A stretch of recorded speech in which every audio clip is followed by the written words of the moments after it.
వచ్చింది మనకి ఇడ. ఎందుకంటే బాధితుల మనము కంప్లైంట్ ఇచ్చి మనం ఎక్కువ తిరగాలి. ఫస్ట్ ఆఫ్ ఆల్ వాళ్ళు దర్జాగా ఉంటారు. ఇది ఎప్పుడు మారుతుంది ఈ సిస్టమ్? మా కోసం ఏర్పాటు చేసిన ఇన్ని పోలీస్ కమిషన్లు, ఇన్ని చట్టాలు ఎట్టుపోయినాయి. అయినా మేము తిరగాల్సి వస్తుంది. మేమే కంప్లైంట్ ఇచ్చి మేమే 100 సార్లు తిరగాలి. ఆడేమో దర్జాగా ఉంటాడు. కాబట్టి చట్టాలు చాలా వేగవంతంగా 24 గంటల్లో చర్యలు తీసుకునేటట్టుంటే బాగుంది. ఇంకొకటి ఆ గౌస్ పాష అన్నారు కదా, గౌస్ పాష మీ కష్టంలోనే ఉన్నారు కదా. నా అన్న అంటారు కదా, గౌస్ పాష మాత్రమే కాదు బండి భగీరథ్ కూడా మా అన్ననే. ఇద్దరిని ఒకటే తాడికి ఉరేయండి, ఒక్కటే తాడికి ఉరేయండి, ఇద్దరికి ఒకటే శిక్షణ అమలు చేయండి. నేను అడ్డుపడితే అప్పుడు నన్ను తీసుకుని పాకిస్తాన్ లో చేయండి. Thank you. నాకు ఇంత మంచి అవకాశం ఇచ్చినందుకు అందరికీ thank you. Thank you Asma. Next Viplav.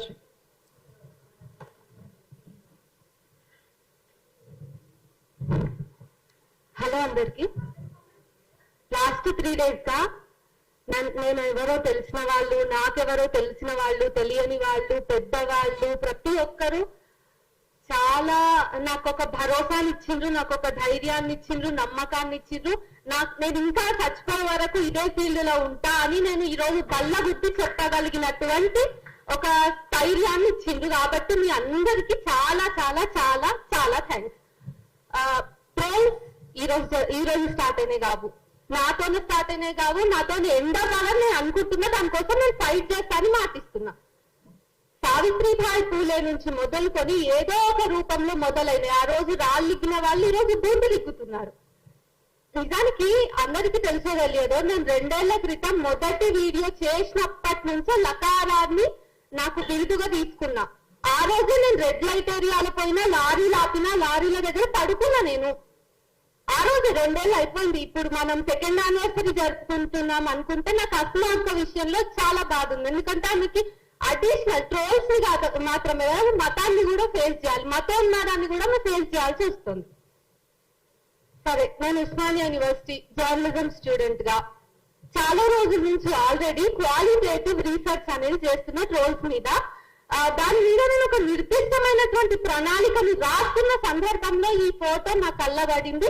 అందుకు నేను ఫీల్ అవుతున్నా. ఎందుకంటే అరే ఈ 3-4 రోజులు నేను ఏం పనులు చేయలేకపోయినా కదా, నా వర్క్ కి, నా బ్యాక్గ్రౌండ్ వర్క్ కి ఇది కొంచెం ఆటంకం అయ్యింది అనేటటువంటి బాధ తప్ప నేను ఎక్కడ తగ్గలేదు, నేను ఆగట్లేదు. ఈ 3 రోజులు నా ఫేస్బుక్ లో, నా యూట్యూబ్ లో పోస్టులు, వీడియోస్ రాలేవు అని సంతోషించే వాళ్ళకి, ఈ 3 రోజుల నుంచి నేను ట్రోలింగ్ కి గురైనా. మార్పింగ్ దగ్గర ఏం ఆగలేదు. 3 రోజుల నుంచి నేను లకారాలకు గురైనా. ఎక్కువగా నన్ను ట్రోల్ చేసే వాళ్ళు జనసేన, బీజేపీ, ఆర్ఎస్ఎస్ వాళ్ళు ఉంటున్నారు. ఇక నేను ఎమోషనల్ గా మాట్లాడాలనుకుంటే నేను ఎమోషనల్ అవ్వను. బట్ మీకు ఎమోషన్స్ ని గుర్తు చేస్తా. ఏదైతే జనసేన అండ చూసుకొని, లేదంటే ఎవరైతే పవన్ కళ్యాణ్ నరాన ఇంకించుకొని ఈ రోజు నన్ను అంటున్నారో, వాళ్ళ కూతురికి 2 ఏళ్ళు అటు ఇటు ఉంటాను నేను అంతే. సరే, ఎన్నో, బట్ వాళ్ళ కూతురు ఏజ్. సో వాళ్ళ ఇంట్లో వాళ్ళ కూతుర్లు ఉన్నారు, వాళ్ళ అమ్మ వాళ్ళు ఉన్నారు. ఇక్కడికి పోకూడదు, ట్రోలింగ్ అక్కడి దాకా కూడా పోకూడదు అని నేను ఫైట్ చేస్తా. మీ నాయకుడు ఇంట్లో ఉన్న ఆడవాళ్ళకు కూడా ట్రోలింగ్స్ పోవద్దు, నా దగ్గరనే ఆగాలి. ఎందుకు? ఈరోజు నా మీద వచ్చిండొచ్చు, మా సీనియర్స్ అందరి మీద ట్రోల్స్ అయినాయి. చెప్పినగా నేను ఫస్ట్ కాదని. అయితే ఆపాల్సినటువంటి బాధ్యత, నైతిక బాధ్యత మన మీద ఉన్నదా లేదా? రాజకీయ నాయకులకు అలవాటైందబ్బా.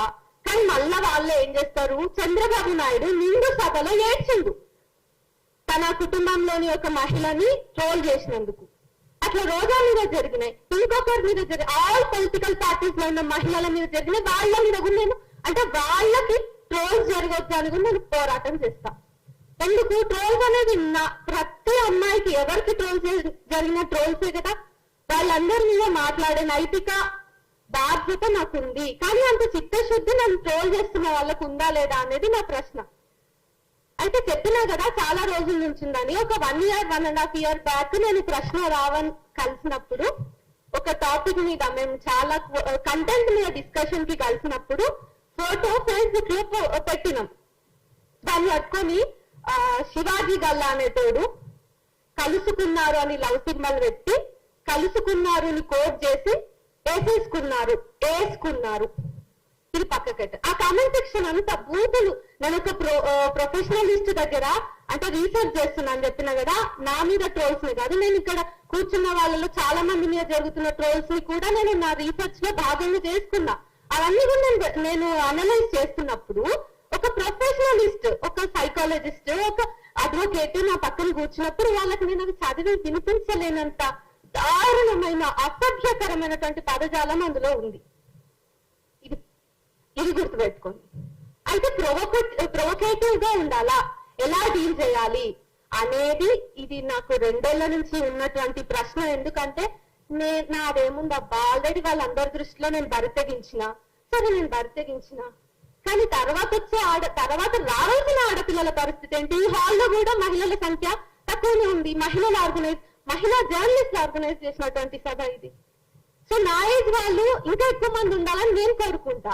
నా ఏజ్ వాళ్ళని ఇంకా ఎక్కువ మందిని ఇక్కడ చూడాలంటే దానికోసం నేను ఏమైనా వర్క్ చేయగలనా? నేను ఆల్రెడీ పడ్డదాన్ని కదా, రాళ్ళు పడ్డాయి కదా నాకు, దాని మీద నేను ఫంక్షన్ చేస్తున్నా. ఎట్టి పరిస్థితిలో నేను మాట్లాడడాన్ని ఆపేటటువంటి ఉద్దేశంలో అయితే అస్సలు లేను. అయితే యుద్ధం వాళ్ళు చేస్తున్నారు, మనము చేస్తున్నాము. మన ఆయుధాలు వేరు, మన ఆయుధాలు నిజాలు. మన ఆయుధాల వెనుక చాలా చాలా వ్యవస్థాగతమైన తప్పులు ఉన్నాయి, వాటిని మనం ఎత్తి చూపిస్తున్నాం. వాళ్ళ ఆయుధాలు మళ్ళీ అమ్మలు మనమే, అమ్మలం, అక్కలం, లకారాలం, ఇంకా ఇంకా ఏవేవో వస్తాయి. యుద్ధం ఒకటే అయినా మన ఆయుధాలు వేరు. అయితే నేను రీసెంట్ గా పరకాల ప్రభాకర్ గారి ఒక మీటింగ్ అటెండ్ అయినా. అది క్లోజ్డ్ మీటింగ్, సెలెక్టెడ్ మెంబర్స్ ఉన్నారు. ఎస్ఐఆర్ మీద జరిగిన మీటింగ్ అది. బీజేపీ వచ్చిన తర్వాత ఎట్లా ఇష్యూస్ నార్మలైజ్ అయినాయి, మనుషుల్ని చంపడం నార్మలైజ్ అయింది, రేపిస్టులని సన్మానించడం నార్మలైజ్ అయింది, పక్కన ఉన్నటువంటి వ్యక్తిని డౌట్ పడడం మతం పేరు మీద, అన్ని నార్మలైజ్ అయినాయి. అట్లనే ట్రోలింగ్ కూడా నార్మలైజ్ అయింది. అది కావద్దు అనేది నా బాధ. ట్రోలింగ్ ని కూడా మనం నార్మల్ గా తీసుకుంటే పోలీస్ స్టేషన్లకు పోయినాక కేసు పెట్టేటప్పుడు కేసు ఎఫ్ఐఆర్ అవ్వకుండా పోలీసులు ఏమంటారంటే, నువ్వు కొంచెం తక్కువ మాట్లాడు, నువ్వు నీ విధానాన్ని మార్చుకో. ఏం మార్చుకోవాలి?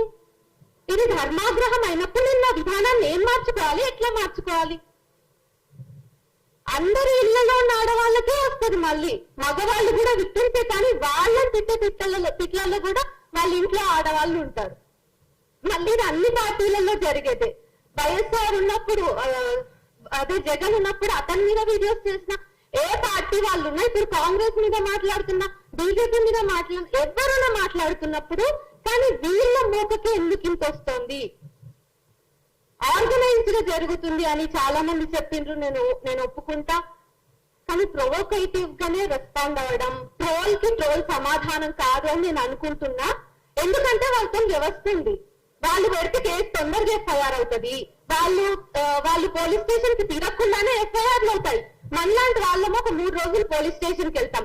అక్కడ ఏమేమి టాపిక్స్ వస్తాయంటే, తగ్గించుకోవచ్చు కదా, కొంచెం నీ కంప్లైంట్ లెటర్ లో మార్చు, కొన్ని పదాలు మార్చు, ఇది తీసేయి, నా కులం అడ్డం వస్తాయి, మళ్ళీ ఇట్లా మల్టిపుల్ ఆస్పెక్ట్స్ అడ్డం వస్తాయి.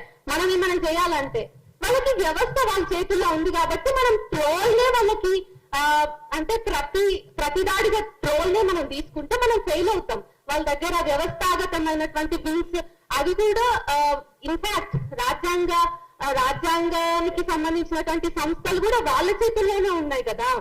కాబట్టి మనం ట్రోల్ ని ఎప్పుడు కూడా పెట్టొద్దు. అండ్ ఇంకొకటి ఏంటంటే, డెమోక్రాటిక్ స్పేస్ పోతుంది అనేది నా బాధ అంతా. నన్నేదో అంటున్నారు అంటే కాదు. ఇప్పుడు నేనైనా వాళ్ళైనా నేను ఒక డైలాగ్ పెట్టినా, నేను ఒక చర్చ పెట్టినా, మోదీ వైఫల్యాలు, సరే నేను ఒకటి చెప్తా, మీరు మాట్లాడండి, అభ్యంతరాలు ఉన్నాయా? మోదీ వైఫల్యాలని, ఇగో ఇది నువ్వు అబద్ధం చెప్పిన అమ్మా, ఇగో ఇది ప్రూఫ్, లేకపోతే ఇది తప్పమ్మా, నువ్వు సరి చేసుకో అని చెప్పేసి చెప్పాలి. నేనేదో చేసుకుంటా, నేను రీసెర్చ్ ఇంకా గట్టిగా చేస్తాను. నెక్స్ట్ టైం చేసే వీడియోలో ఫ్యాక్ట్స్ ని పట్టుకొని వచ్చే ప్రయత్నం చేస్తా. కానీ లకారాలు ఎందుకు వస్తున్నాయి? కొన్ని ఇయర్స్, ఒక 2 years బ్యాకే నలుగురు ఉంటాం. రఘు అన్న ఉంటారు, తులసి అక్క ఉంటుంది, ప్రశ్న రావని ఉంటారు, నేనుంటా. మా నలుగురు ముఖాలు ఉంటాయి, మాకు మొండాలు ఉండవు. కుక్క ఉంటది, కుక్క. కొన్నిసార్లు అవి గొర్రెలు అవుతాయి. అసలు వాళ్ళు ఇష్టమైనటువంటి జంతువుల శరీరాలంతా మావైతాయి.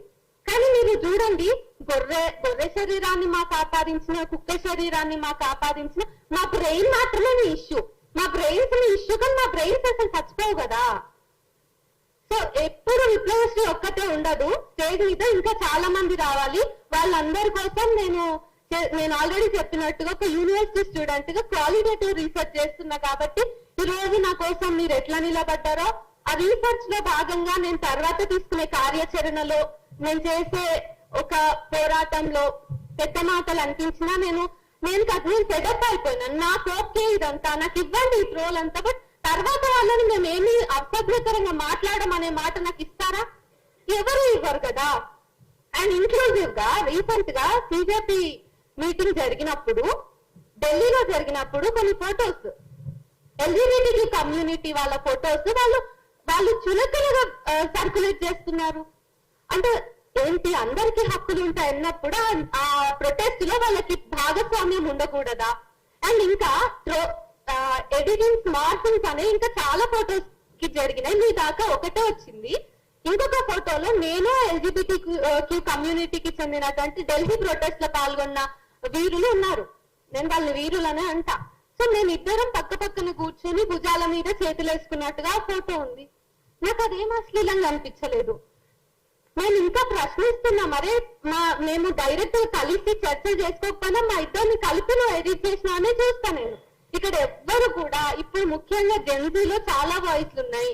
నేను 100 మంది పేర్లు చెప్పమనండి. జెన్జీలో ఉన్నటువంటి యాక్టివిస్ట్ల పేరు నేను చెప్తా. ఎవరైతే కమిటెడ్ గా వర్క్ చేస్తున్నా నేను చెప్తా. సో వీళ్ళు కూడా ఏం భయపడరు. మీరు ఆర్గనైజ్డ్ గా మీ వెనక వ్యవస్థలు ఉన్నాయి, మీ వెనక చాలా